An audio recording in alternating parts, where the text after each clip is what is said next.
Hey guys, welcome to another tutorial. I'm Tito James, and the last time we were together, we were talking about, that's right, copper masks and how it adds an extra layer of protection over your standard filter mask, basically because copper has some natural antibacterial properties in them.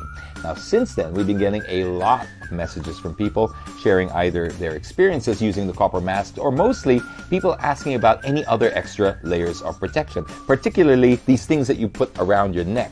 Is it some kind of anting-anting? Well, that's what we're here to find out. You see, these things over here are your portable air purifiers. Now, I do know they look a little bit like an amulet or an anting-anting, but there is actually some science behind this. Now, the concept and logic is simple. It just uses negative ions. That's the base of all of this. What are negative ions? Well, probably best to explain it in a way where if you go to the mountains, you go to the ocean, and you get that buzz of fresh air, especially after a thunderstorm, the answer to that, why you feel like you're a little bit more productive or you feel like you breathe easier, you're clearer, is because of the negative ions in the air, also known as anions. Now, negative ions are commonly generated in that lower atmosphere called the troposphere, where most of the thunderstorms occur, and during the constant violent collision of waves in the ocean. You can't bring around your own personal ocean around everywhere you go. This is why they create the same effect with this. You see, it's able to produce 200 million anions per second, and that is where it gets its purification capabilities from. What is this good for? Well,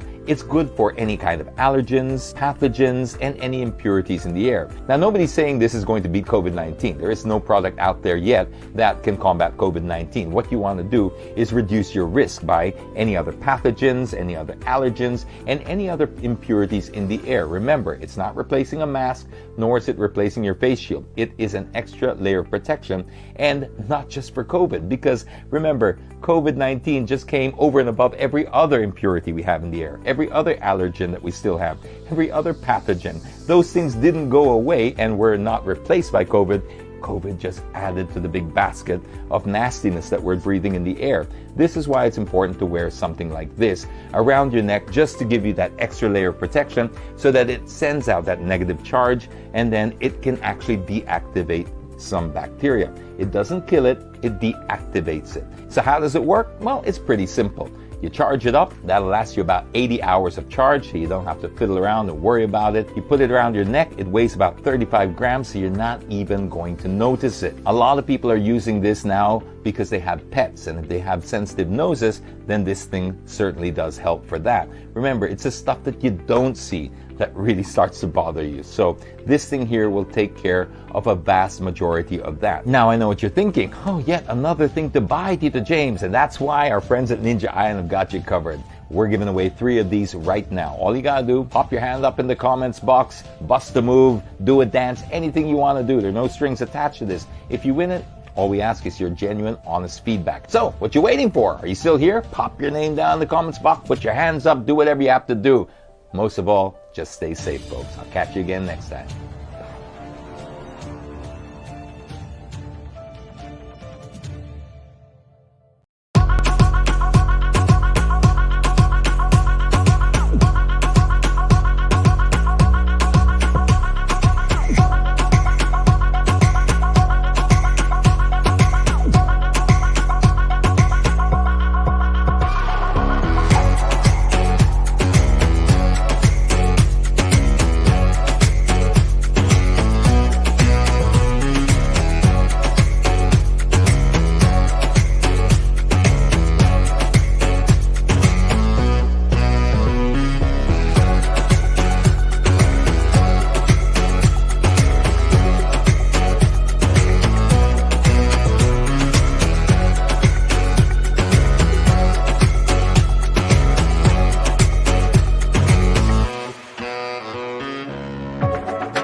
Hey, magandang gabi po sa inyong lahat worldwide.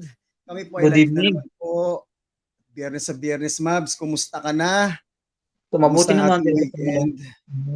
Laban lang kahit pandemic pa rin. Ikaw Kuya Ed, kamusta ka na? Ay, ito, medyo okay lang din. Pandemic pa rin dito. May konting aberya pero kakatapos lang kasi ng Eid. Kaya medyo stress ng konti. Anyways, pag-uusapan natin ngayon since nasa Buhay ni Juan edition na naman tayo, Mabs. So yung Yes, guest nagbabalik ulit natin, kami. nagbabalik na ulit. Ready ka na bang mag-interview na naman tayo ng mga karapat-dapat ng mga bisita natin ngayong gabi? Ready na ako Diba? kay Ian. Yes Hello po. Okay. Okay, simulan na natin. Ipakilala ang ating pinakamabait na guest. Wow, pinakamabait. Mabait talaga, Okay. siyempre. Mabait siya, siyempre. Pag mga ganyan na i-invite natin, tapos nag-agree agad, yung hindi walang hesitant na oo, sige. Wala po. Ayun talagang mabait agad yan, di ba? Mabait yan. Kumbaga nagbigay ng time para makasalamuhan natin sa session na gabing ito. Okay, game na. Simulan na natin ang ating bisita ngayong gabi.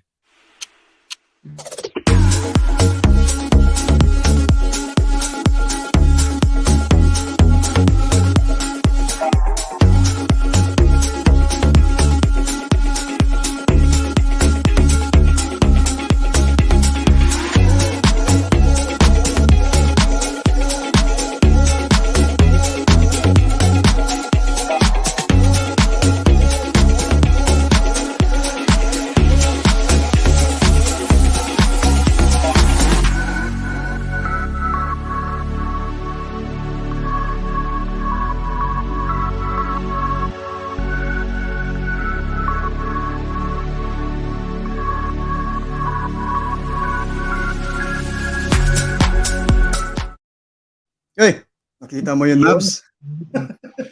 Grabe, kay gwapo ng guest natin yun. Ang gwapo, no? Di ba? Ayan, sabi ko sa'yo, pag ma-invite natin, kundi gwapo, professional, mga ganda, mga ganyan, syempre, hindi pwede, yung mga invite natin ngayon, level, no? yes, dapat mga hindi basta-basta, hindi yung, pag nag-invite ng guest, ready, hindi basta-basta, yung walang hiya sa camera. Siyempre, yung kailangan natin. Okay, simulan natin. Huwag natin patagalin pa ang ating usapan ngayon at medyo kakaibang panahon ganito sa UAE. Nga pala sa mga ngayon, magandang gabi po sa inyo lahat. Sa mga gusto yung mag-comment, magtanong sa aming guest for tonight, welcome na welcome po kayo at ipopost po natin lahat ng inyong mga katanungan. Alright. Ito na siya, si Mr. Eduard June Dagsaan. Hey, what's up? Hi, everyone. Thank you so much for inviting me here. Sa pambalak mo. Ayun. Gusto ko po, Mr. Eduard June. Sabi pala niya kanina, Ed na lang. Okay. Ed na lang. Mr. Ed. Kumusta kayo? Mabs, banatan mo na unang katanungan. Siyempre una sa lahat, bago tayo magsimula, kamusta muna si Sir Edward? Kamusta tayo? All good. Coping up. I mean, pandemic is all around the world. The world is still coping up, and even here naman, I didn't know na nasa UAE pala si Ian, so hi dyan sa mga taga UAE natin, and I'm from the Philippines. Malolos ako, so all good naman dito, although I think merong mangyayaring ECQ, but still coping up, tuloy ang buhay. Meron kasi nga 'di ba parang dumadami yatang cases ng Delta, no? Yeah, Yes, variant. Yeah, okay. So anong pinagkakabalahan ni Ginoong Ed sa mga panahon na ito bago tayo pumasok sa pinaka mas malalim na usapan? Ganon. Right now, I'm committed to my 9 to 5 full-time job as an operations manager sa isang small BPO company here in Malolos, Thomas Solutions. Wow! Diba? Ay sa mga workmates ko here sa Bulacan Research Team. And then also, I started my own small business. It's a social media and virtual assistance agency wherein we help small to medium-sized business owners to ramp up their social media accounts. So our clients are in the US, UK, meron din kami sa Australia and sa Europe. So yun yung basically yung starting business ko ngayon. So that's it. Mabs, pangmalakasan, di ba? Sabi ko sa'yo, Mga bisita natin. Parang nakaka-shock lang no pag ganyan yung mga ano, pataas ng pataas eh. Oo nga eh. Hindi naman, sakto lang. No? Ano na, Mabs? So, Sir Edward, ako nakatanong ako, saan ba galing o saan nakatira si Sir Edward? Huntingin natin ang bahay. Andang iba sa bahay. Well, I am from Malolos, Bulacan. So, dito, Malolos, Bulacan. But yung province ko talaga is I'm from Zambales. Pero grade 4 ako, we transitioned here in Malolos. Then until now, Malolos na rin. And I think this will be my hometown. So, ayun. So saan ka nag-school pala, Ed? School sa grade school, high school, or college? Doon tayo sa may college na. Ayun, Sa college na. I came from La Consolacion University, Philippines. So, meron ditong university sa Malolos. Dito din ako Ayun, di ba? Ayun, so okay, Sir Edward. Ilan taon na po ba Sir Edward? Tsaka, Well, a lot of people might ask this. I hope hindi to makita ng mga clients ko kasi they thought I'm 24, 26, but I'm only 22 years old. So, 22 years old ako. What? 22 years old? My God! nakakaya. Nakakaya naman. Ano ba naman na? Okay, sa 22 years of your existence, ika nga, Yeah. ano na ba ang narating ni Ginoong Ed so far? I don't think na I have my personal goal, and then at the same time my career goal talaga towards what I want to be before 30. Pero wala pa ako sa kalahati, but I am so blessed to say and happy to say na at the age of 22, I was able to start my own team. The business is already thriving, and then so we're a group of freelancers who provide social media assistance to US clients. And dun nga sa different countries na yun. But right now, we have more than 13 freelancers under that company. And then also, hi sa mga viewers natin dyan. And also yun, as an operations manager, actually, hindi naman siya bigla ang ganun kaagad. My journey is quite different. I started working at 14 years old. I had to because I need to help the family as well. And then at the same time, I need to support my college, my studies, and sa expenses ko din sa college. So, ayun. So, ayun nga Sir Edward, ano yung kinuha mong course sa kolehiyo? I have a degree in business ad, major in finance management. But originally, my goal talaga is operations management kasi nandun yung linya ng course ko. Unfortunately, hindi pasok, parang nagsarado yung course na yon at that particular time na magano. So my option is either financial management or human resource. So I opted for financial management. Yeah. Teka lang ha, parang as early as 22, you are a very serious person na parang grabe, parang career-oriented ka na agad. Teka lang, kailan kang accelerator ka ba? Accelerator? I don't know. Ka ba? Kasi ang bilis mong gumraduate. Isipin mo ha, imagine, at the age of 22, so kung may K-12, kung naabutan mo ang K-12, for sure hindi ka aabot ng K-12, di ba? So kung sa 4-year college ka, so ilang taong ka nag-high school?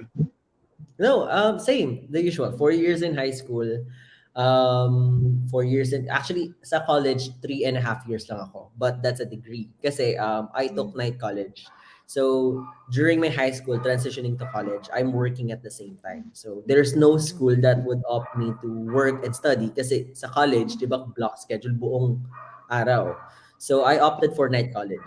La Consolacion University, Philippines offers alternative learning system for people. Mga kagaya ko. Mga kaklase ko doon, mga managers, mapopromote na managers, mga may edad na din. Mga gusto magtapos sa pag-aaral, but they're working. So, wow. I took my degree, my 4 years degree, ng 3.5 years lang. So, I graduated. Nakaka-amaze lang no? Sa umaga, nag-ano siya, pero pagdating sa gabi, nag-study siya. Ang kasabayan niya pa mga professional na, di ba? So, nakaka-intimidate, honestly. Kasi lahat ng mga kasama parang, manager ng Jollibee pa. Uy, ito parang manager to ng isang Lloyd Laboratories. But I think that's one of the reasons why a lot of people are asking. Actually, hindi lang kayo. Bakit ganyan ka? Bakit ganyan ka magsalita? Ba't hindi mo ka-vibes ng mga kaedad mo? Kasi yung mga nakasalubong ko talaga, they're really someone that I can look up to. And sobrang na-acquire ko talaga yun. So, ayun. Teka Baga lang, ano, sino nag-encourage sa'yo para maging ganyan ka seryoso sa life? Parang 'di ba alam mo naman usually sa mga kabataan at the age of 17, 18 to 20 like that. Mga 20s, sabihin natin ng short, is nag-enjoy sa life nila. Wala ka bang social, participation man lang, Ed? Ganyan ka kabilis ka, nag-accelerate sa career mo, grabe ka. Ako na I nahiya do sa'yo. have, Ako, meron naman. I do have my very own social life, but I try to keep it very small lang. Because I don't know, kasi nga yung life ko naman it's quite different. Actually yung mga friends ko in high school when they're talking about their college life, parang ang saya, parang may gimmick ganito no. But sa akin different. My college life is very different talaga. Na tipong whenever kasi ang start talaga ng ano ko, 8 years na kasi ako nagtatrabaho. So 8, so count that in. So parang gabi na ako gising lagi. So ibig sabihin, I'm always at night. So ibig sabihin, when I start my day, 4 p.m., pupunta muna ako ng school. So 4 p.m. to 9 p.m. So I take 5 classes every day. Then, papasok ako ng 9 p.m. hanggang kinabukasan ng 7 a.m. So, humihinga ka baliktad pa na- nun. Ha? Oo. Humihinga ka pa ba nun? Humihinga pa naman ako. So far, Grabe I naman think yan. pa naman. nakaka-motivate naman pag ganun, di ba? Halimbawa, pag pumapasok ka sa eskwelahan, ganun yung nakakasama mo. Siguro maaga ka lumabas sa comfort zone mo, kaya yan ka na ngayon. Oo, honestly. Kasi yung Wala ibang ka kabataan kasi, di ba? Yung ibang kabataan kasi enjoy lang. Parang wala pa. Di ba? Wala ba am naging enjoying BI pa rin sa'yo? naman to. Ha? Wala ba Wala ba naging BI nahugot? sa'yo? At influence mo na uy, Ed, tigilan mo nga yan. Parang, we are still young. And the night is still young. Alam mo yun? Ganun. You know what, growing up, I saw how my parents have thrived talaga. Coming from a really not unfortunate, but from a really not so fortunate situation. I don't know that if that's the word, but we came from something that a very humble life. We came from that. Mhm. And then nakita ko sila on how they strive. And sabi ko sa sarili ko during my high school life. My high school life is really adventure is an adventure for me as well because um I never actually experienced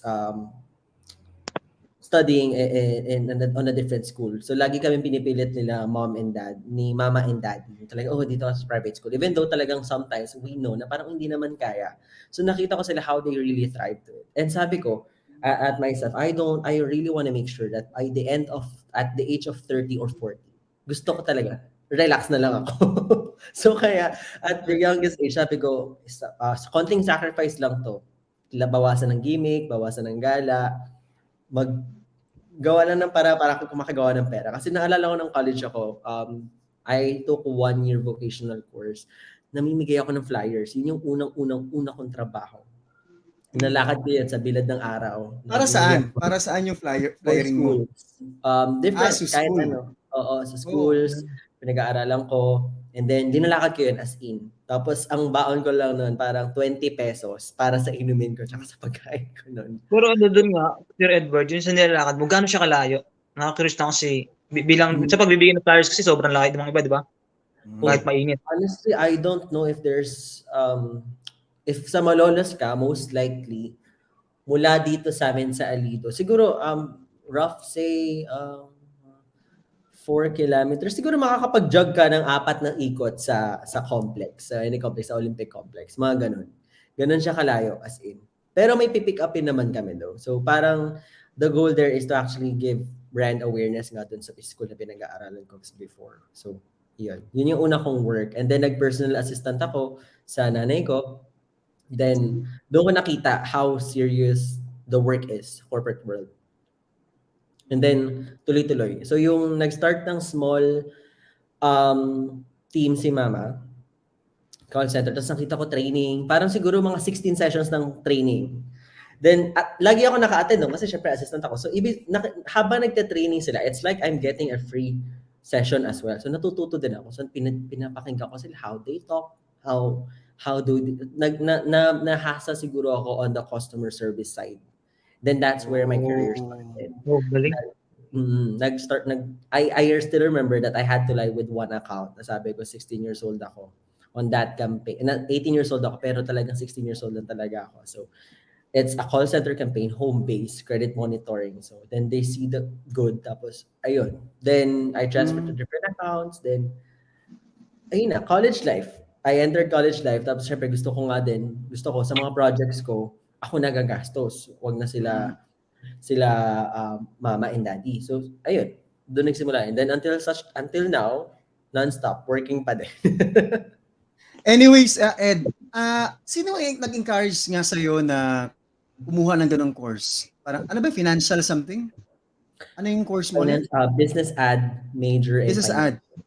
So, yung parents mo ba nag-encourage sa'yo na, anak, kunin mo to? Or No. ikaw mismo sa sarili mo na kunin mo to kasi ito yung meron kang something dito? High school pa lang ako, I know na business ad talagang gusto ko. Entrepreneurship. Unfortunately, hindi talaga available. As in, wala dun sa mga courses na gusto ko. Entrepreneurship, operations management, basta't under the business ad, wala. Sabi ko, night college kasi, gusto ko kasi nagtatrabaho ko at nag-work at the same time. Kailangan ko.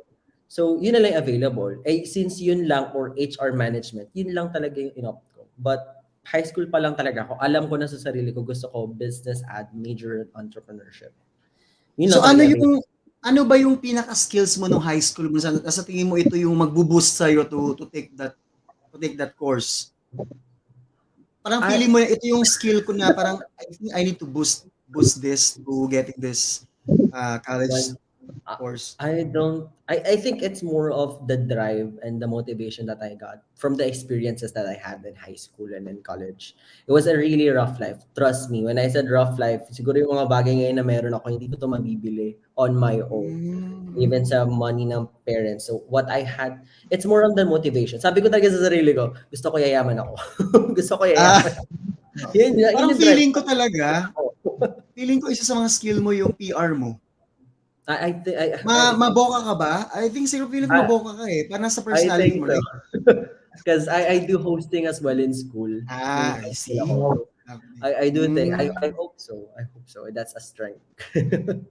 You know what, Ed, kasi bibihira ako makakita ng mga young professionals katulad mo na at the age of 20 or 22, sobra na yung taas na achievement nyo na nandun na agad kayo. Samantalang katulad ko, at the age of 30, we are still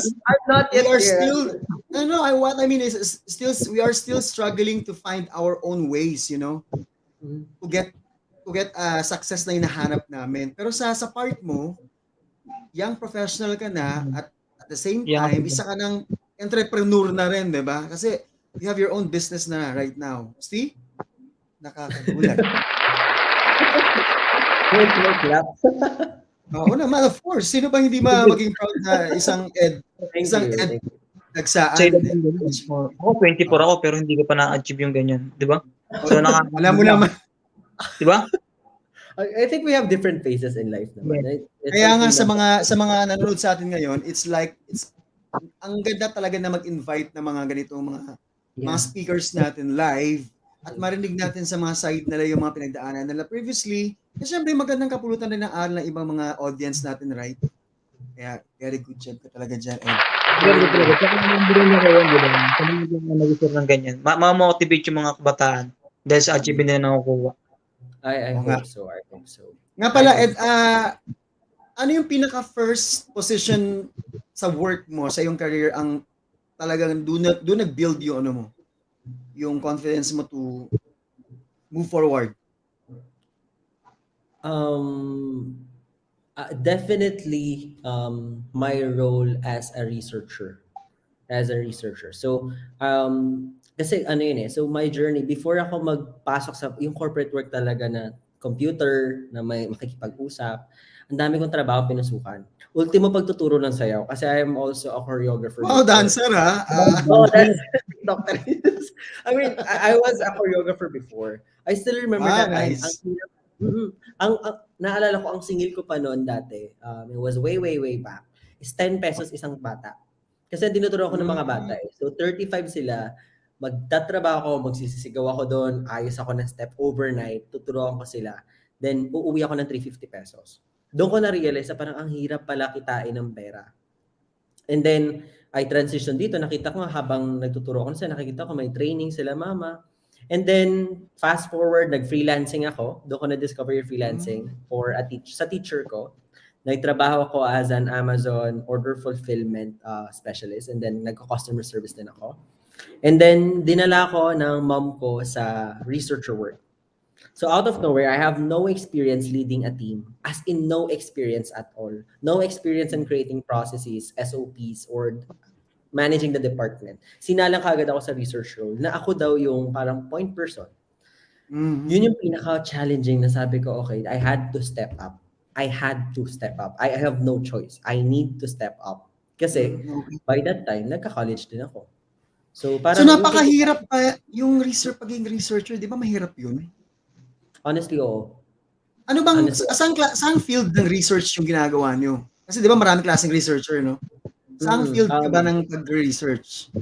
We're called, para siyang data mining or lead generation. So if our viewers are familiar with call center companies or BPO companies, di ba may mga tinatawagan sila? Or basically, mga call center representatives, may tinatawagan sila or prospects. So what we normally do is we assist our clients get the right contacts. So, ang ginagawa namin is nag-research kami ng tao na fit doon sa role. Tapos, as in research siya, like searching over the net. So, yun yung ginagawa namin. As in, bago yung process. Like, I still remember that on this site, nung in-start siya sa site namin from our partner company. Walang proseso at all. Kami yung testing. As in, walang site. Kasi we have different sites in Pampanga, in Cebu, in Davao. Wala talaga at all. So we started that. It was a very, very long email na sinend sa amin, test nyo yan. Tapos in-analyze lang namin. 10 kami nagsimula. Tapos I was like the point person on that. Though pare-parehas na kami ng role, pero parang ako yung sinesenda ng email to direct them. So doon nagsimula yung turning of perspective ko na, ganito pa. So doon ka na-develop?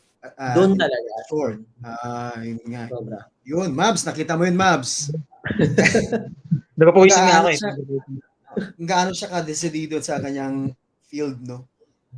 Dumating ba sa point ng iyong career, Ed, na gusto mo mag-change or mag-shift to another field?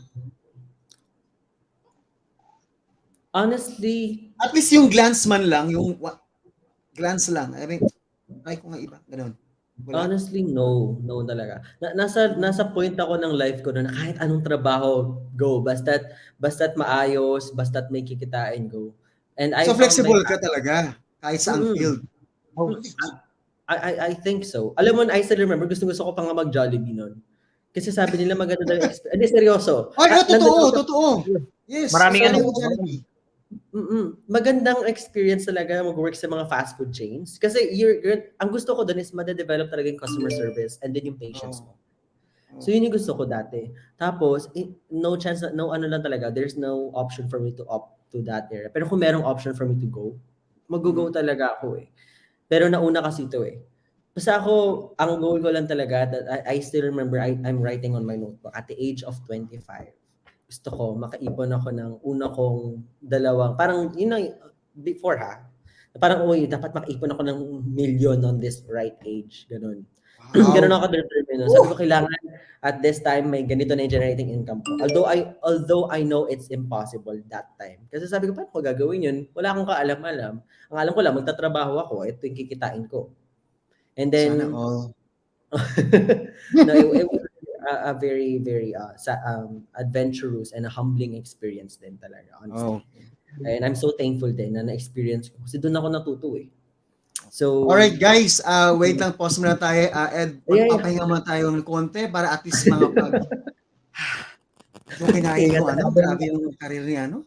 Okay guys, wait lang po, pause lang kami ng minutes lang talaga.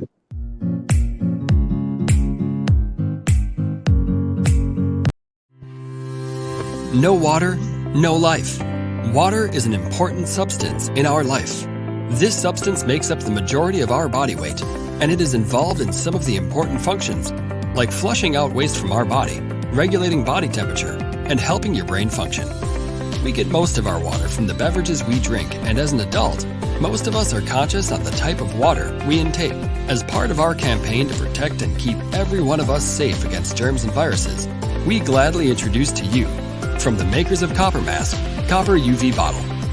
Copper UV Bottle is a UV sterilization copper vacuum bottle that has dual-action antimicrobial features, combining copper plating with nano silver protective finish for maximum effect. It helps kill 99.99% of bacteria and viruses within minutes. It has a portable and multi-purpose UV bulb under the lid that has high-performance insulation. For hot water, it is good to intake for 12 hours, while for cold water, the effect lasts for 24 hours. It has no refillable filters or parts needed, and it is easy to use and clean. Each box of Copper UV Bottle includes one piece of UV sterilization bottle, one piece charging cable, one instruction manual, and one bottle holder strap.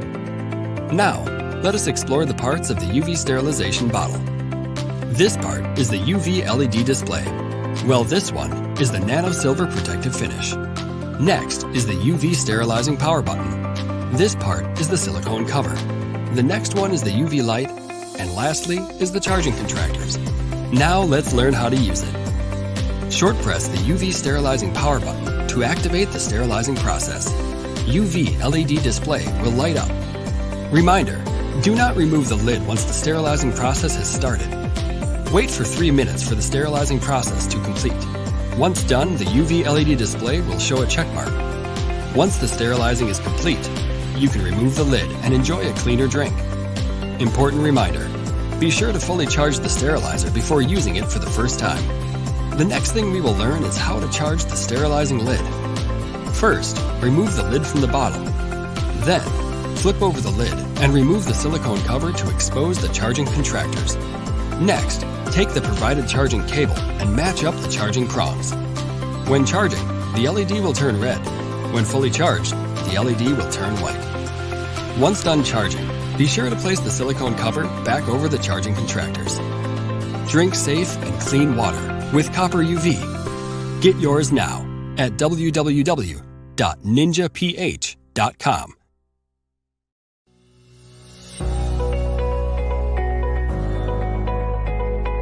Hi everyone, I'm Isa Litton. Are you dreaming of a healthy, Zen-inspired and spacious home? In this video series, we will discover how Botanica Nature Residences is redefining modern luxury living, with space as the new luxury. Botanica is a fine residential masterpiece developed by Filigree, a high-end real estate brand committed to redefining luxury with tangible value and highly functional design. Located in the most exclusive area of Philinvest City, Alabang, and right beside the Palms Country Club, they even have an entrance exclusive for resident members of the Palms Country Club. While enjoying a relaxed and green environment, Botanica residents are assured the conveniences of urban living being located at Philinvest City, a progressive business district with a wide selection of dining options, shopping malls, a world-class hospital, premier educational institutions, and offices.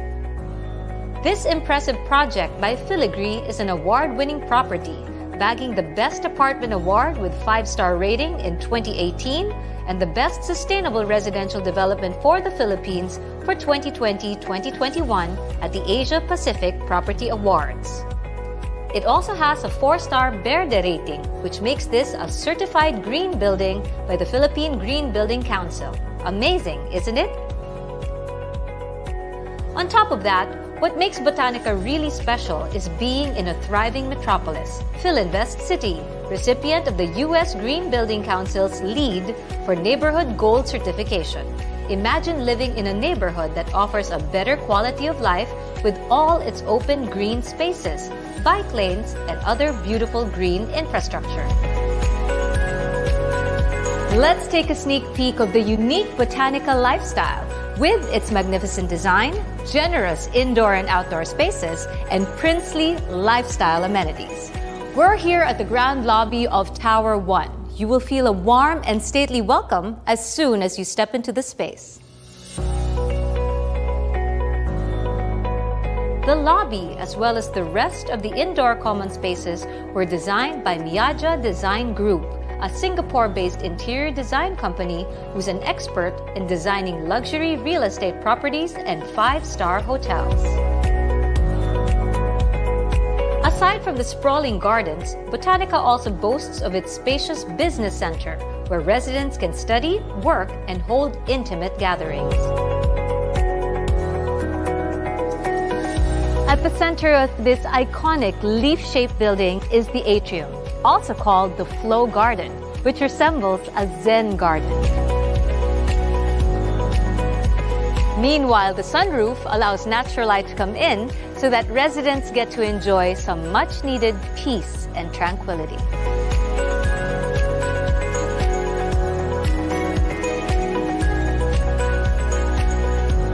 Let's now take a tour around Botanica's lush gardens and, of course, the variety of state-of-the-art amenities.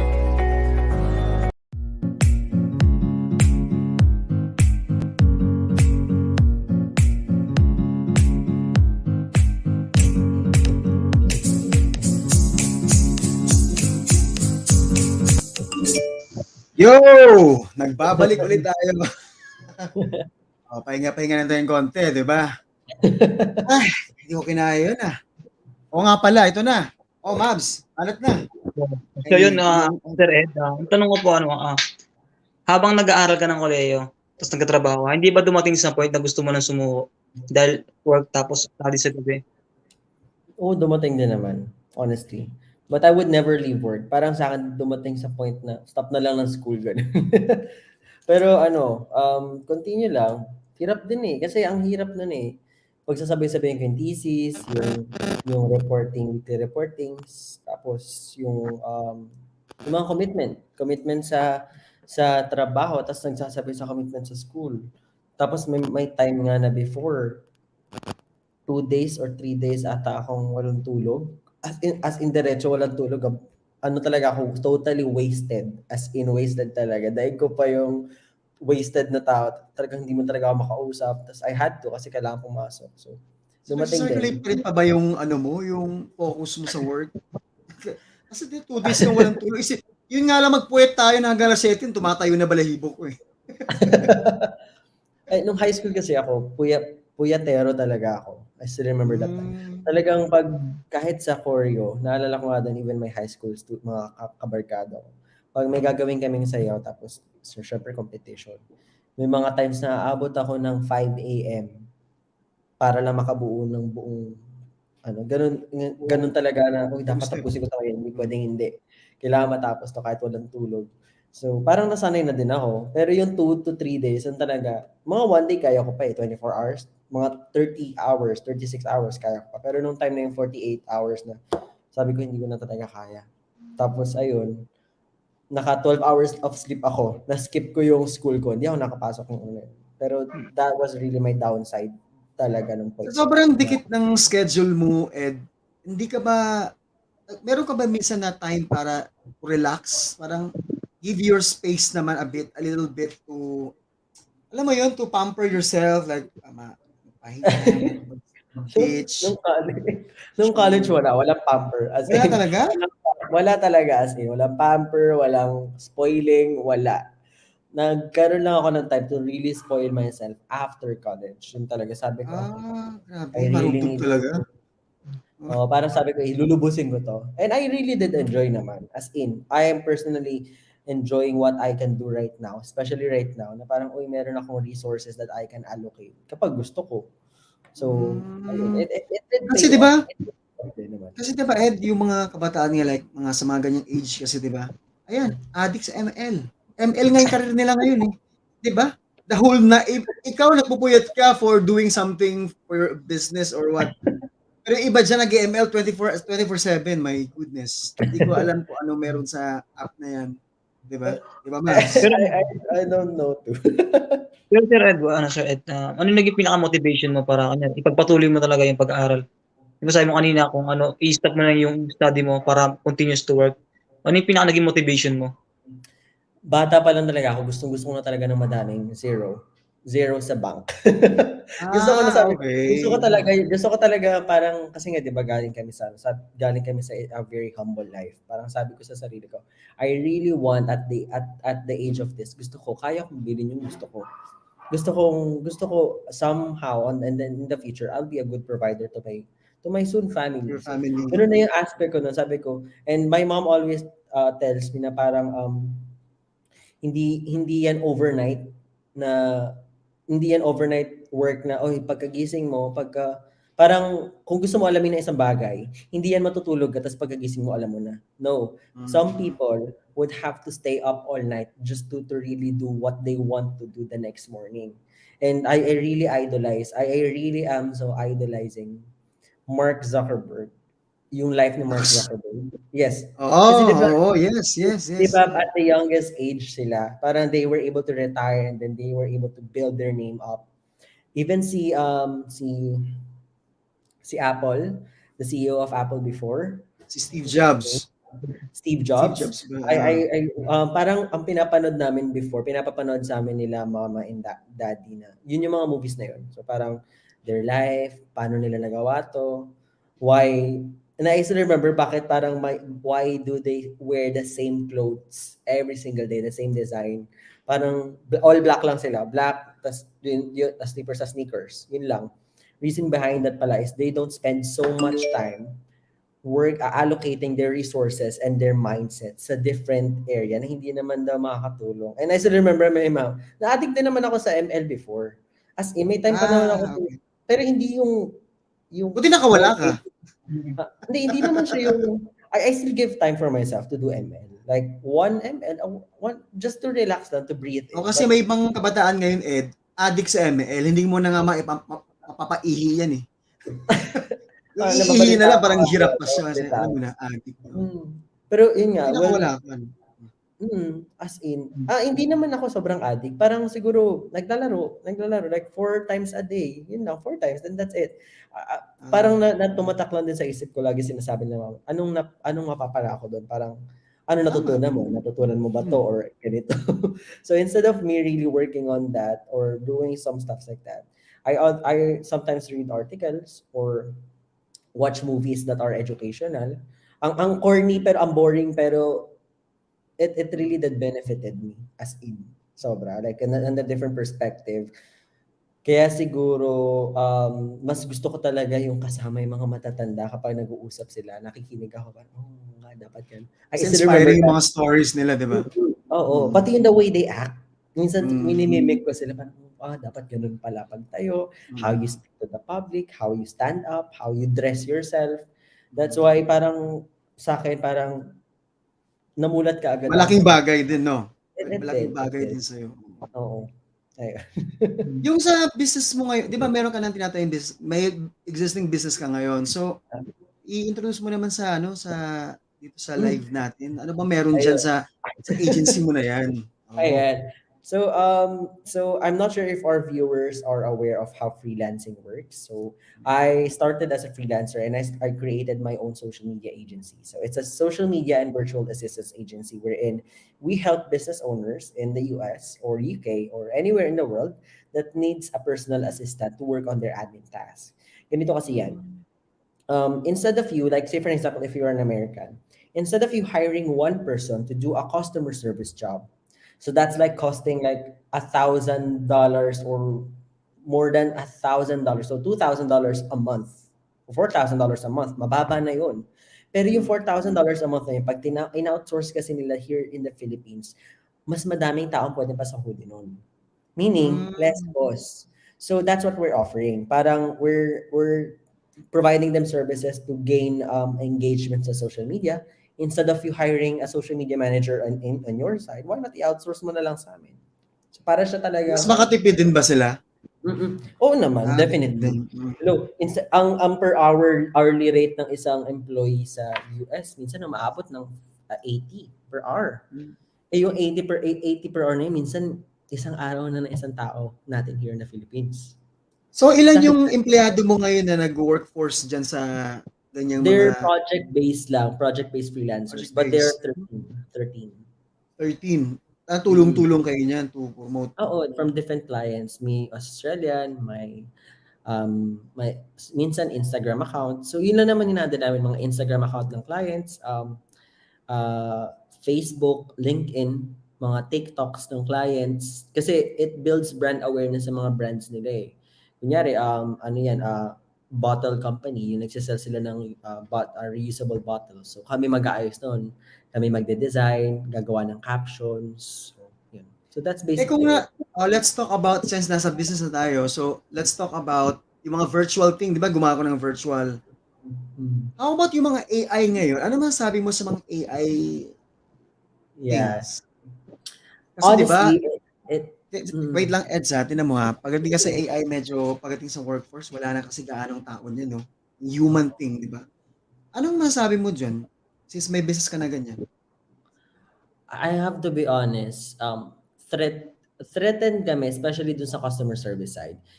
Me as a BPO worker, tapos knowing na meron na palang robot na pwedeng pinipindot-pindot na lang or talaga nakakapag-analyze na ng salita, it really threatens the industry.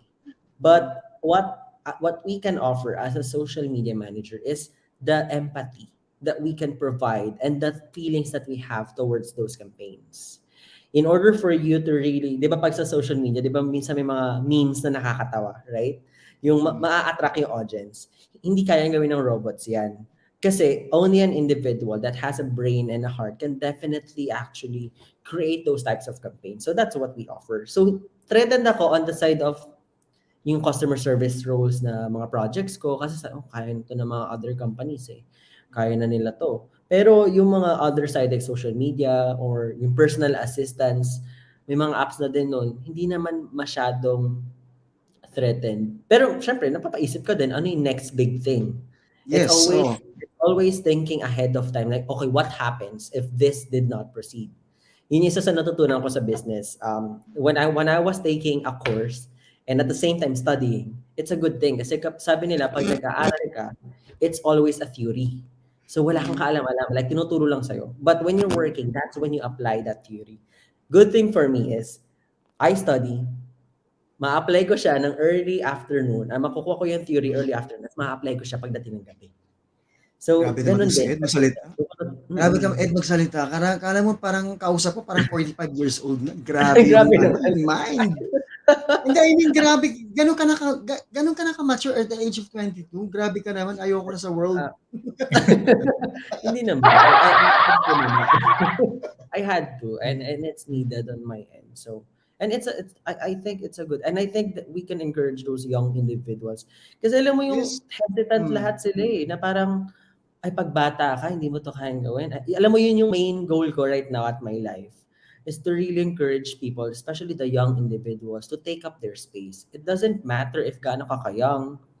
What gives the employers or your bosses the perspective na bata ka is if you think like a bata. Is if you think young. Okay. But if you think ahead, and if you chose to really step on your space and step up, then kaya. So, yun lang, I really hope na yung mga kabataan natin, if merong manonood ng kabataan. Oo, meron ng kabataan, di ba? Teka lang, in regards naman sa iyong career, so ano pa mga future plans mo ahead pa dyan sa ginagawa mo ngayon sa doing social media, blah, blah, blah. Meron ka pa bang goal pa? Sa bagay, sa bata mong yan, siguro meron pa yan. Para marami pa. Pero meron pa sariling agency, di ba, Mabs? Oo naman, definitely. I still want to have my own coffee shops kasi I'm a big Starbucks person kapag nagtatrabaho.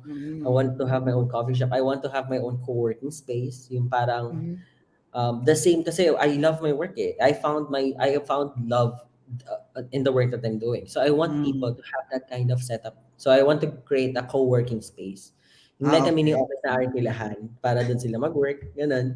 And I also wanna take, kasi right now, small to medium size brands pala na-handle ko eh sa social media agency. I want to make it really global na tipong even Nike, yung mga big brands na Nike, Adidas, yung mga photographer. I wanna have my sets of photographers as well that I can send outsource out worldwide para itong brand na to tayo mag-handle ng campaigns ito. That's my main goal, to really handle those big brands as well. And then also start a social media coaching, social media management coaching courses. Gusto ko magturo din sa mga aspiring freelancers na gustong i-ditch yung 9-to-5 job nila and then mag-turn into freelancing. So that's the goal talaga. Hindi naman malayo siguro hindi mo ma-reach yung goal na yan, di ba? Kasi I hope so. Thank you. Because the way you talk, It's very professional and parang knowledgeable ka na dun sa mga ganyang background na yan.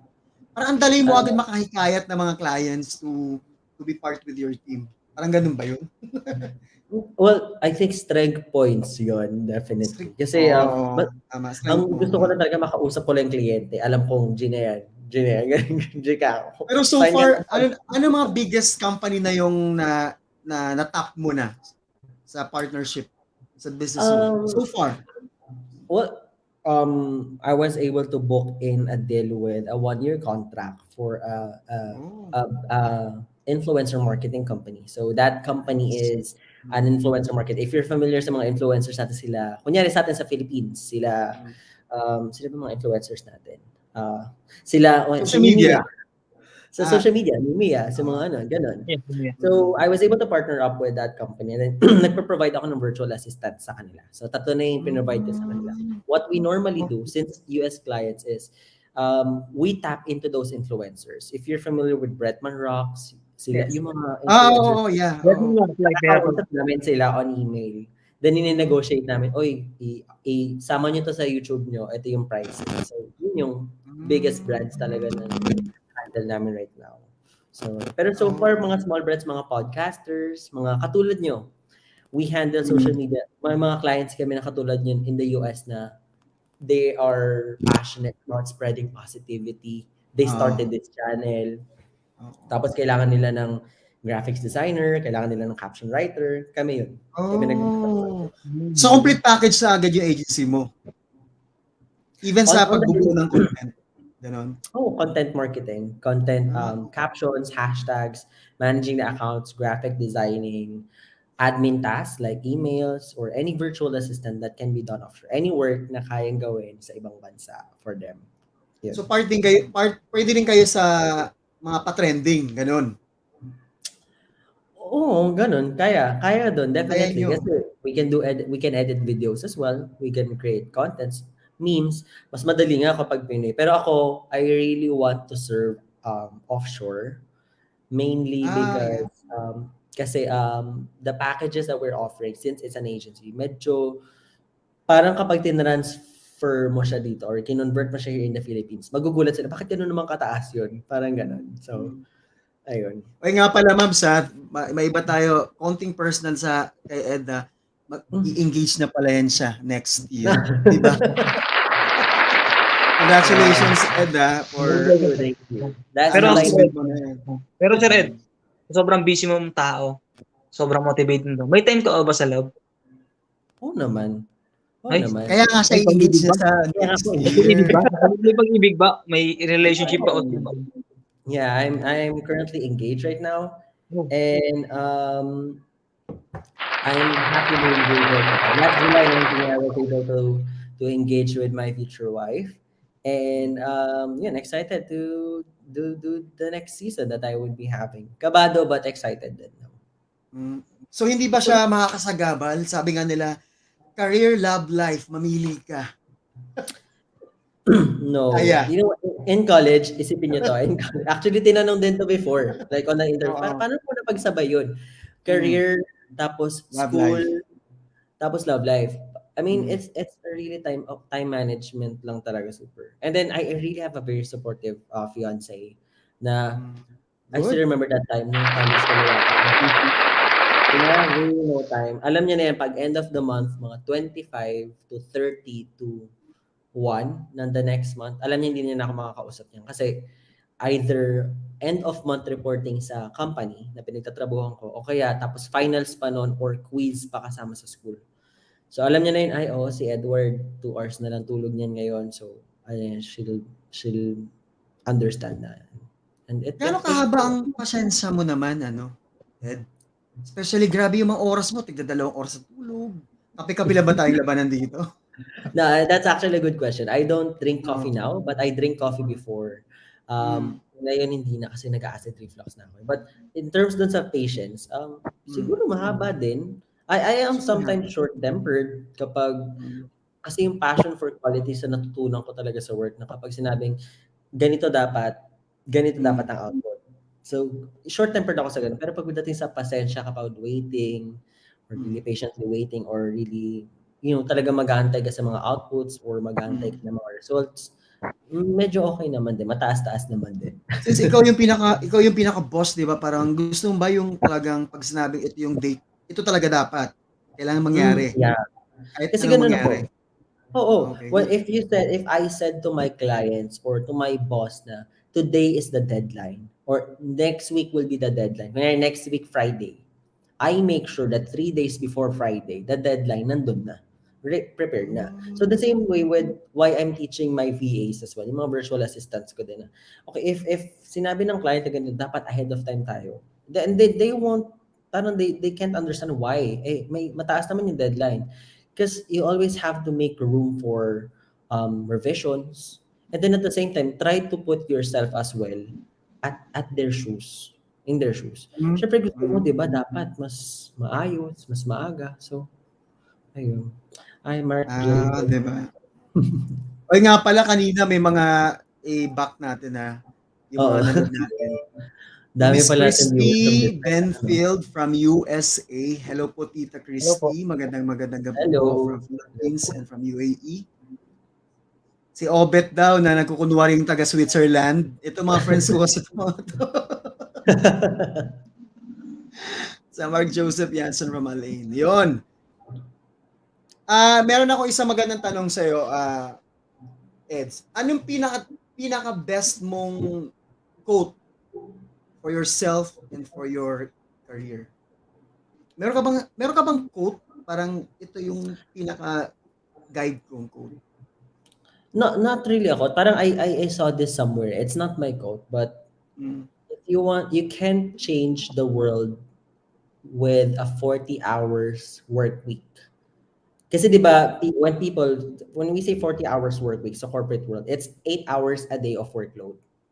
If you want to change the world or if you want to achieve something, hindi yan mangyayari sa 8 hours of work a day lang. If you're going to check Mark Zuckerberg's life or Steve Jobs' life, they don't work 8 hours a day. They work 16 hours a day. So if you really want to achieve something, I think my main quote lang is parang you need to overdo it. You need to push the limits. You need to Since really ikaw yung Okay, so since ikaw yung pinaka-boss nga sa agency mo, meron ka bang mga naging empleyado na laging in a hurry? Kailangan ito lang oras ko, then uwi na ako. Ganun. Usually ganun, di ba, po mga empleyado? Ano sabihin mo yung ganun klaseng empleyado na dapat ganun lang ako, 8 hours a day? Meron din, honestly. But it is what it is What I can only do is to encourage them na if you really want to do something, then you need to exert effort. You need to extra mile. But it is what it is. But wala akong magagawa May ganun din. Ako minsan na nagka-cringe ako parang parang kaya mo pa I mean, mababayaran ka naman, but parang kaya mo pa, bakit hindi? So parang yun lang. Si Boss Ed ba, ano ba to? Parang napakaganda magbigay ito ng mga rewards in terms of pag mga nabubuo yung projects mo and successful, may pa-reward ako sa mga empleyado. Ganun ba si Boss Ed? Oo naman. Wow. I always, because that's the same way I was able to actually get the motivated that I want to from the projects that I work with. When the clients are happy, they always give incentives. And that's the same way I want, I think everyone, either an employee, a freelancer, or someone who just started their business, they want to reward themselves if they achieve. And if aalagaan mo yung mga tao mo, aalagaan din ng mga tao mo yung kumpanya mo. That's one thing na natutunan ko. Gandang word. Katulad ko, pag inalagaan ako ng kumpanya ko, definitely sobrang maganda din yung output ko. And the same way with how we should treat our assistants or our project-based freelancers, dapat alagaan din natin talaga sila. So anong klaseng boss ba si Ed pagdating sa ganyan yung work? Ano ka ba klaseng boss sa mga nanonood dyan ha? Yun. I am a very, very, very strict boss. Honestly. Talaga. Honestly. Din yung mga naging boss ko before. Strict, reasonable strict naman. Not really strict na, ganito. Hindi. Kasi parang sa yung mata sa mata lang ba yan, boss? Mata sa mata tayo? Hindi na. Makuha ka sa tingin yung mga ganyan, ha? Hindi naman. Pero like, alam na nila yan kapag nag-tone na ako ng boses ko. Like, what happened to the project? Why did it fail? Ganito. Alam na nila yan. Si Sir, ganito na. Kasi I need to know. In order for me to remedy the situation, I need to know the causes. But I'm a very strict leader, but I also empathize to them. I always put myself in their shoes, especially kapag reasonable, kung sakit ka, especially pag may sakit ka, do not come into work. Not just in pandemic but if talagang hindi mo kaya, that's good. And I really value family. So even us, kasi ako, I grew up na talagang every Sunday, may family day, every Saturday, that's family day. So sa akin, Sunday is really, really something that should be allocated to the family. So we have no work every Saturday and Sundays. That's their time. So yeah. Meron ka ba mga unforgettable moments ng iyong career? Na sasabi mo na parang, ay, shame, parang ayoko nang balikan yun. Ganon. Oo naman. I still remember my time. Nako. There was a time na because when I was working with my mom, hindi niya talaga ako tinato na parang anak na. As in, kung mali talaga ako, mapapahiya talaga ako on the operations floor. And I still remember that time na napagalitan ako because I was not able to send the email that I was supposed to send. And it halted the project. The project of 20 people. Just because I was not able to send that email. Hindi nila napag-aralan yung proyekto, so hindi mo lo-launch. And it was a loss for the company. Napaiyak ako on that floor. Hiyang-hiya talaga ako sa sarili ko. Talagang napagalitan ako, nasigawan ako that day sa mga agents namin. And so no mercy pala yung mami mo no mercy yan that's where I got all my trainings sa kanya. Okay. I saw good. Yeah, she's my mentor, she and dad. Nakita ko sila paano sila magtrabaho kapag di talaga sila matutulog kapag hindi tapos ang proyekto kasi they had to do it. And we were there, all of us. Lahat kaming magkakapatid, 5 kami. tatlo sa aming 5 magkakapatid are now helping the business at the age of 16, 18. Ako, I started at 14 kasi ako yung pinaka-bata. Grabe! Talagang sinet sila nila na paglaki ninyo, walang maggagawa nito kundi kayo. So, dapat alam ninyo, at the back of your hand, dapat alam ninyo kung ano nangyari sa kumpanya. So, kahit ba, parang, I still remember my time, attend kami ng conference, ipapakilala ako as the executive assistant. Pero 18 years old ako noon. Like, super. Tapos mga kausap nila, mga presidente ng Mega Sardines, mga presidente ng ganito. Wow. And and then, even my sister, sila yung umaattend doon sa mga meetings na yun. So, it's a good story din. Parang patraining na ng magulang mo yan sa inyo. Sa ganong bata, hinaharap na kayo sa mga ganong positions na mataas. Maharap na kayo. Wow. Like, ayos namin yung PowerPoint. It starts with Mabs, may question ka ba, Mabs, kay Ed? Wala na akong question kasi. Wala. Ito na lang, Ed. Naniniwala ka ba na ang edukasyon ay ang susi ng tagumpay? Oo naman. You know what? I do think that education can be a key attribute for you to achieve your dreams, but I don't think that that's the only key. What you need is just the determination, the commitment, and your passion to doing great things. It doesn't. Babalik ako, Mark Zuckerberg. Nakatapos, parang siya ata yung, di ba? Parang, nakapagtapos. Hindi siya nakapagtapos. And then Alibaba, who was neglected or rejected by Harvard, yung Alibaba CEO, he was rejected by Harvard. I forgot. Yung friend ni Manny Pacquiao.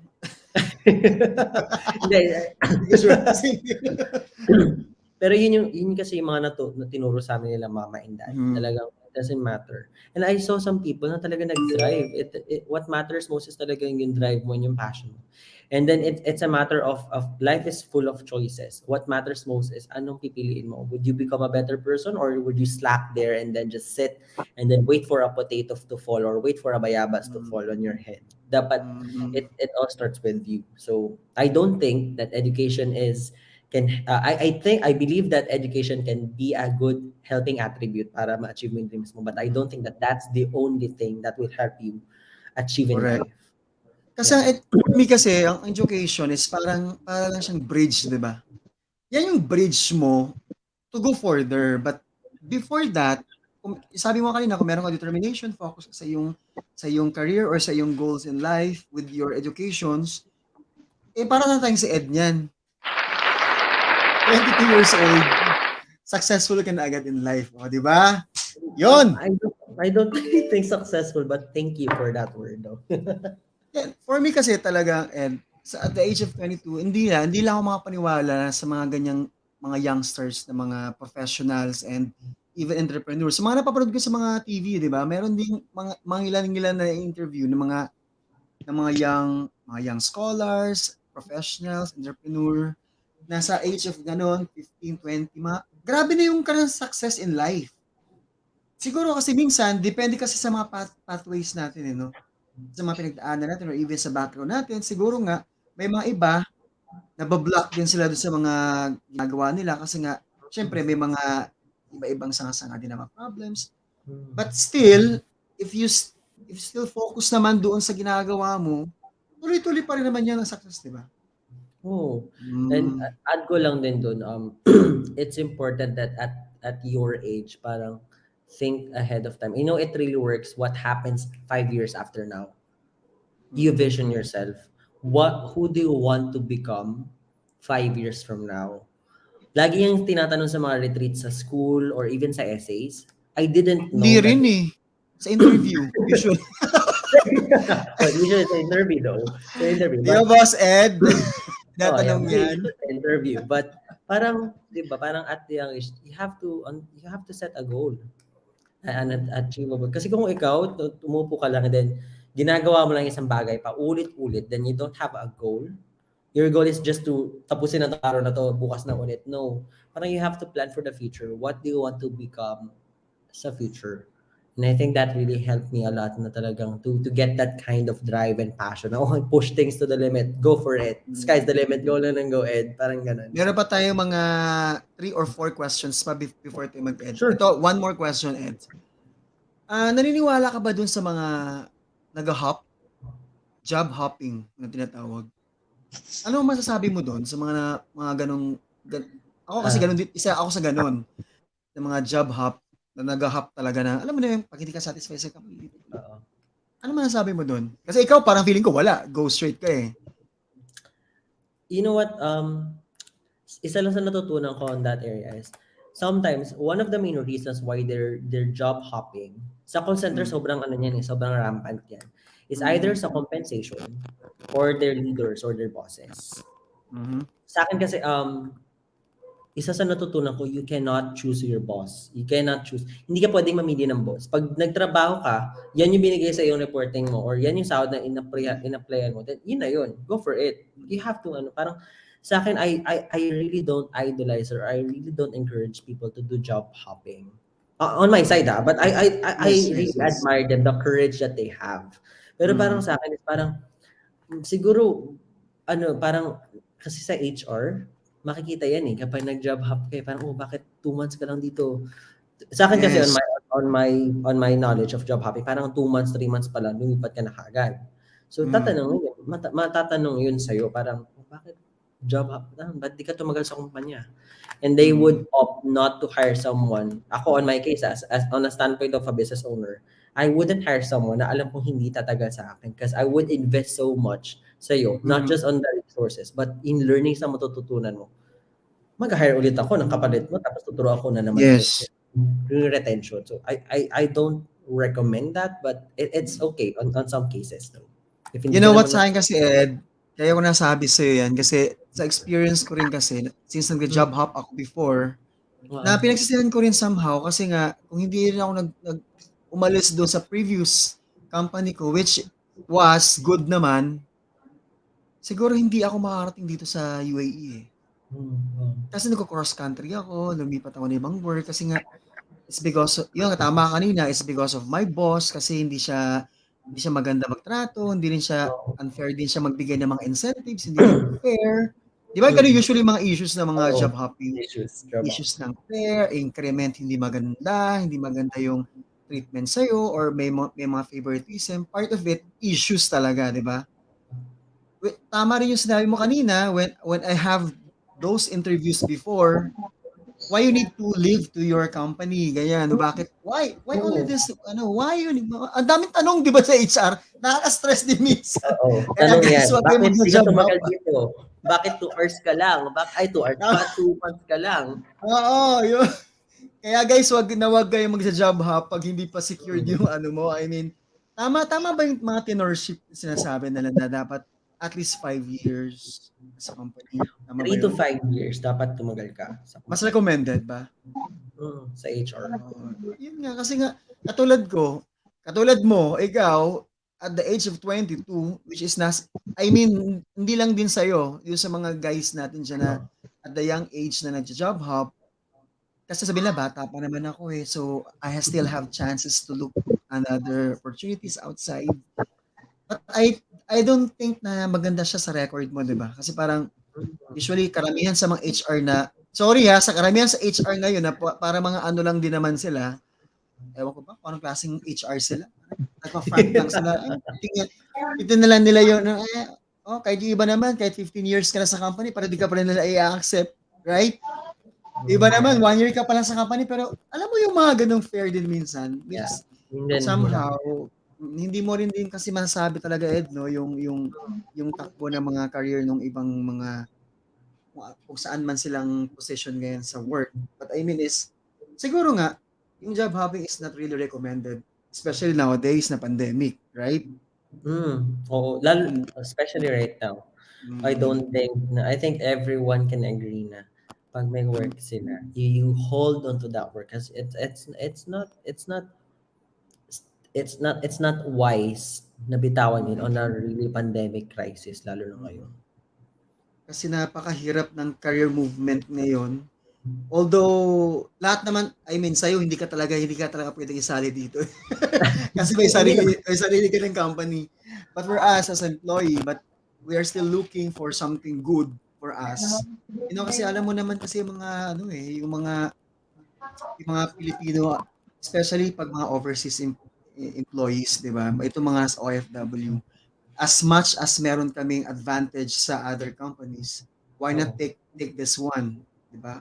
Although sometimes kasi may ibang empleyado na because of loyalty na rin, kahit punong-puno na siya ng issue sa company, pero hindi siya tinatanggal just because kasi seniority wise or sa siguro pioneer na rin, kahit ang dami niya ng issues sa loob within the organizations, hindi siya umaalis. But minsan, puno na rin si company. Sila na mismo axe ka na ngayon. Out. Di ba? Totoo, may mga ganun din naman. Mabs, may question ka pa ba kay Eds, Mabs? Wala siguro. Wala na. Siguro ang gusto ko na anong pwede mo ibigay na tips para sa mga taong papasok sa sa trabaho mo. Just hiring po ba kayo, Boss Ed? Teka lang ha. Hiring po ba kayo, Boss Ed? Right now, I'm looking for project assistant manager. Someone who will be helping me talaga to really manage those projects because I want to transition as well on a different new business initiative. So right now, I really need someone that I can trust to really oversee the operations, the projects, and clients. So yun apply na kayo ha kasi yung mukhang benefits ni boss mo ang Hindi. mukhang maganda magbigay na incentive si boss. So guys, sa mga gusto naghanap ng work dyan, business daw sa mga project. Go na kayo. Yun. Ano nga pala daw yung pwede mong tips mo ng boss? Pwede maging tips sa mga taong papasok sa ganyang kurso. Sa kurso ganito. Sa trabaho mo. Sa field mo. Yes. Trabaho mo. Improve your communications. Communications is really something. A really good communicator can go somewhere na gusto niya. Hindi ka maliligaw, especially when dealing with clients that are really different. They have different culture. They have different way of speaking. You really need to make sure that you need to boosten up your self-esteem. It's really important on any types of. Dapat confident ka. Pag ginagay ka sa isang conference room, pinagbenta ka ng katingko. Dapat mabenta mo to at that yun yung mga practices ko and mga natutunan ko kapag nasa isang conference room at binigyan ka ng ito, ibenta mo. Kailangan mabenta mo to. Kailangan makumbinsin mo sila na mabibili to. So dapat good negotiator ka and good communicator. And don't forget to put your 150% effort sa lahat ng ginagawa mo. Then you'll get somewhere. So that's what it is. Yun. Yun. So kumbaga, pag inihain ka na doon sa lutuan, ready ka na sa lahat, ibabato sa'yo.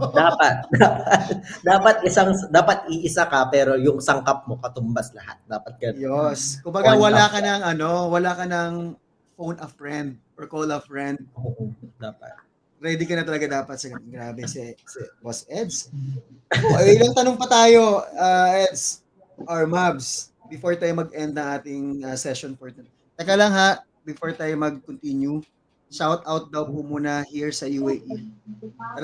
Redores family. Oh, Redores family. How? Hi, Redores family. What's up?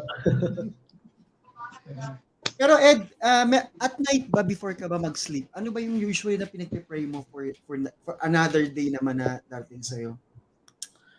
I would always pray. I would always thank for the whole day of what happened. Because every day is an adventure. Every day is a new experience for me. Every day is really something. So I would always thank that, whether if it's a bad or good thing. Then I will pray that I will ask for a new adventure the next day. A good, safe adventure.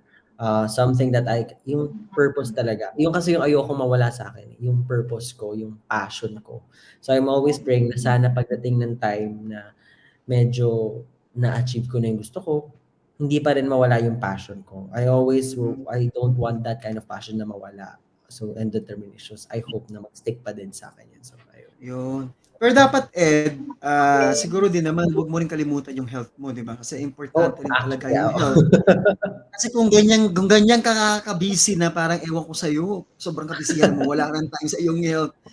Kahit malang, di ba, uminom ka mula ng tea or something else na mga pag-jubilate ng iyong body to boost more energy. Gawin mo rin naman, di ba? Kahit malang 8 hours, once a week, tulog ka na isang walang oras. Yeah, right now naman, nakakatulog na ako kasi tapos na ako sa school eh. Pero handling a 9-to-5 job, a full-time tapos business, doon lang ako medyo hirap. But may free time naman na ako. I can, kung walang pandemic, I can travel, then rest doon, work pa din, pero kakapag-leisure. So do you have any sports ba na ginagawa during mga excess hours? I'm not a really sporty guy. I'm really not a sporty guy. Well, in high school, sayaw talaga ako. But, nag-gym, I think yun na lang yung pastime ko ngayon. Gym, work, then work. Sasayawin sana kita, joke lang. Pwede ba? Sayaw. Paano yung kanta naman? Kumakanta ka ba? No. I'm a bad singer. I'm a really bad singer. Ayun lang. So, guys, ayun. Tapos na tayo. Ed, salamat po sa iyong time. At least 1 hour mahigit. Nabigyan mo kami ng mga tips, na mga grabe yung mga stories mo. Sobra yung journey mo. Sa ikling panahon, you achieve a lot. At feeling ko naman, in the near future, sa pag-30s mo na kagaya ko, grabe ka na sa pagka-professional. Yung achievement mo, nandun ka na sa upway ka na ng iyong life. And congratulations uli, kasi next year, you will soon to married ka na. Thank you so much. Thank you so much. Buhay ni Juan edition. I really appreciate this opportunity to speak. Thank you so much, Mavs and Ian.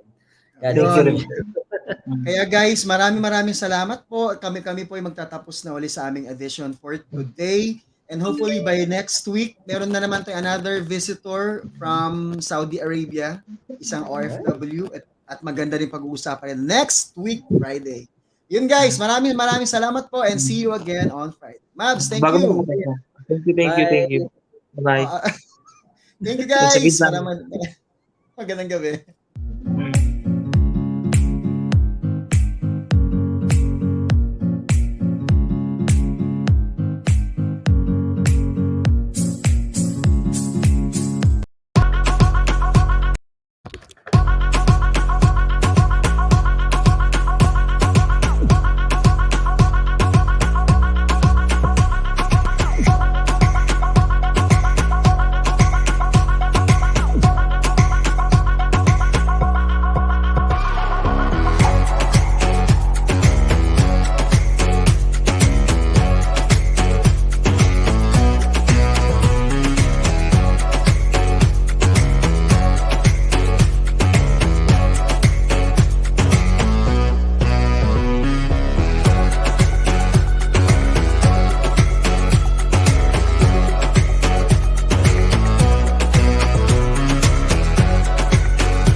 Adhering to the seamless balance of elegance and functionality that filigree properties are known for is Botanica Nature Residences.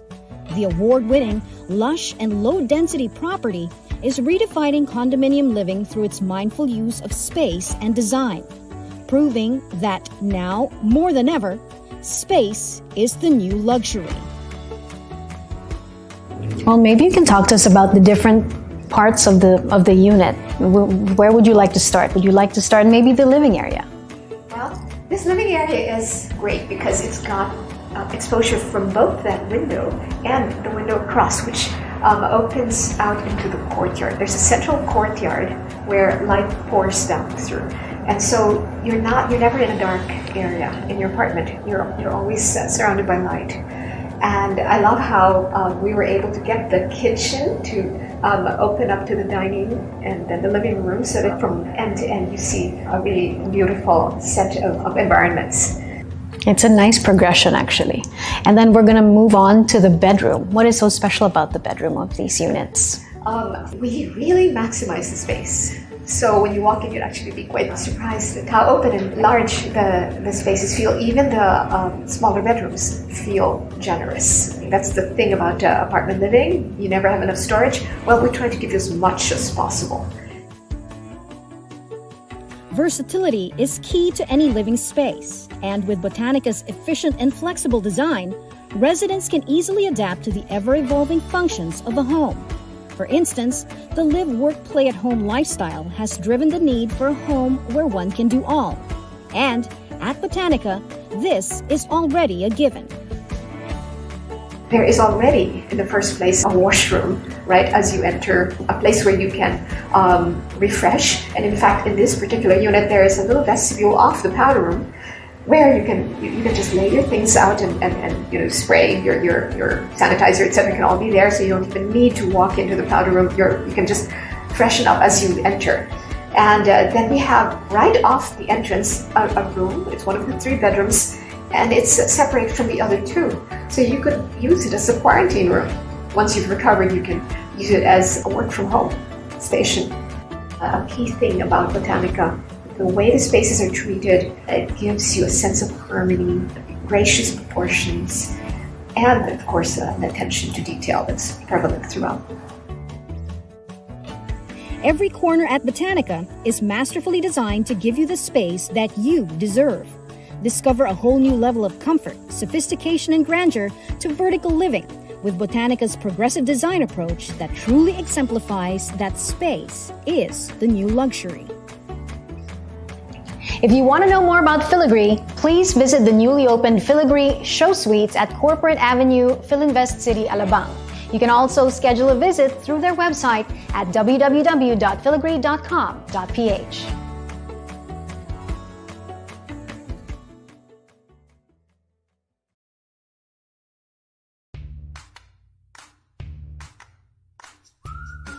Hey guys, welcome to another Tea Tutorial. I'm Tita James, and the last time we were together, we were talking about, copper masks and how it adds an extra layer of protection over your standard filter mask, basically because copper has some natural antibacterial properties in them.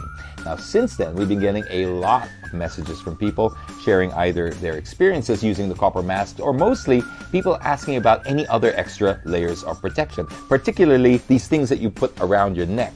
Is it some kind of anting-anting? Well, that's what we're here to find out. You see, these things over here are your portable air purifiers. Now, I do know they look a little bit like an amulet or an anting-anting, but there is actually some science behind this. Now, the concept and logic is simple. It just uses negative ions. That's the base of all of this. What are negative ions? Well, probably best to explain it in a way where if you go to the mountains, you go to the ocean, and you get that buzz of fresh air, especially after a thunderstorm, the answer to that, why you feel like you're a little bit more productive or you feel like you breathe easier, you're clearer, is because of the negative ions in the air, also known as anions. Now, negative ions are commonly generated in that lower atmosphere called the troposphere, where most of the thunderstorms occur, and during the constant violent collision of waves in the ocean. You can't bring around your own personal ocean around everywhere you go. This is why they create the same effect with this. You see, it's able to produce 200 million anions gallons per second, and that is where it gets its purification capabilities from. What is this good for? Well,